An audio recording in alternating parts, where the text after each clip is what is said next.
লাইলাতুল কদর চেনার কিছু আলামত: ১. মৃদু বাতাস প্রবাহিত হবে। ২. হালকা বৃষ্টি হতে পারে। ৩. এই রাত অন্য রাতের তুলনায় অধিক আলোকিত হবে। ৪. আকাশ পরিচ্ছন্ন ও তারকারাজি খুবই স্পষ্ট মনে হবে। ৫.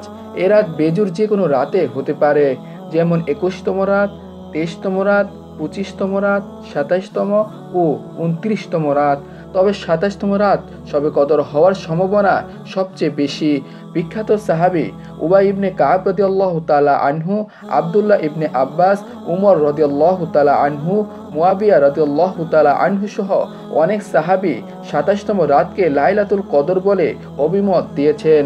মহান আল্লাহ সুবহানাহু ওয়া তাআলা শবে কদরের নির্দিষ্ট তারিখ মহানবী সাল্লাল্লাহু আলাইহি ওয়াসাল্লামকে জানান, কিন্তু ঝগড়ার মীমাংসা করতে গিয়ে মহানবী সাল্লাল্লাহু আলাইহি ওয়াসাল্লাম নির্দিষ্ট তারিখটি ভুলে যান। তবে মহানবী সাল্লাল্লাহু আলাইহি ওয়াসাল্লাম এই ৫টি আলামত সাহাবীদেরকে বলে গেছেন, যেটা আমরা হাদিস থেকে জানতে পারি।